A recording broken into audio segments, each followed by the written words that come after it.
Welcome to Jumpstart University. Dominic here with another video to help you become a successful financial professional. Today, we're going to get into a series that I think is going to be really fun for you. 3 parts of the biggest fears of aspiring financial professionals.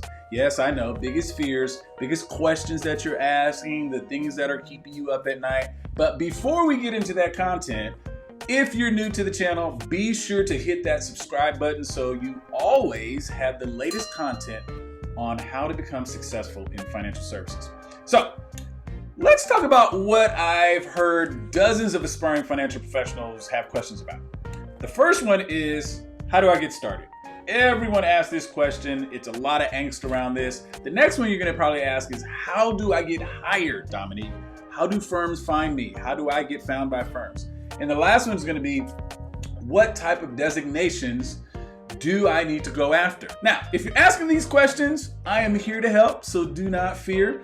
The way I want to do this, though, in this first part today is I want to give you tangible, actionable tips. So I'm going to have to break this up. I'm going to kind of give you one technical tip that's, technical in nature, I guess. And then the other one's going to be more personal development. Okay, let's get started. All right, let's start with the technical. How do I get started? Well, you have to start with research. I've talked about this so many times. This includes hopefully finding someone that is already in the industry that you can talk to about what this is going to be like.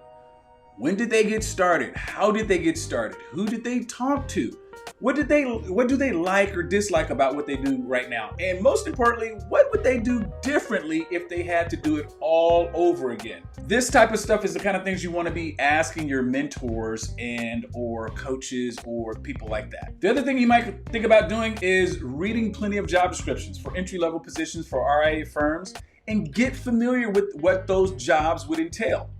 I've also recommended this before. If you haven't done it, go pick up Nancy Langdon Jones' book, So You Want to Be a Financial Planner. There are tons of inspirational stories in there. A little plug about Jumpstart also. And there are career changers that made the leap and how they did it. Okay, now here's a personal development tip that I think is one of these ones that you're gonna have to nail down. 3 words: be, do, have. And I know you're probably going, Dominic, what are you talking about? Well, there's a gentleman on the internet named Dr. Myron Golden, and I've consumed a lot of his content. He talks about this concept of be, do, have. But before I explain exactly what that means and how that relates to answering the question of how do you get started and addressing that as a possible fear you have, I want to say, in general, people are too focused on results and outcomes. What do I mean by that? Well, instead, you need to be focused on inputs. And this principle of be, do, have really follows that. In that, the input of having is doing, and the input of doing is being. So in order to have something which is material, like the CFP designation, I have to do the work required to obtain that designation, right? I must complete the 4 E's of education, ethics, exam, and experience. And prior to doing the work, I must be or become a CFP in my mind first. And I know you're probably like, Dominic, you're losing me here. Stay with me. There's a scene in The Karate Kid where Danielson, I love this movie, the very first one, Pratt Morita asks Danielson to close his eyes and picture what he wants the bonsai tree to look like before he starts trimming and cutting it. This picture in his mind of what he wanted shaped the outcome of what he was aiming for. Another example, I, to this day, hold the record for the highest jump by a Hawaii high schooler. I set this in 1993, and now we're in 2023. But before I set that record, I did the same thing that Danielson did. I pictured myself breaking the record. That would be the B part. Then I did the work required. That was the do part. And then I broke the record, and that was the have part.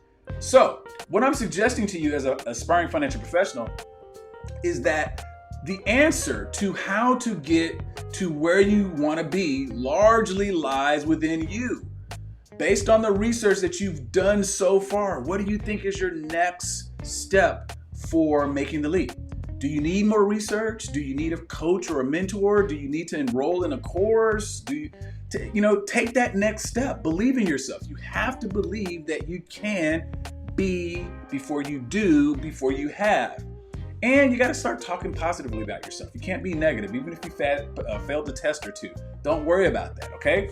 I want you to start thinking about what you want to be first before you can do and then have. Okay, so that's part one. Now in part two, we're going to address the next question that causes a lot of anxiety for aspiring financial professionals, and that is, how do I get hired?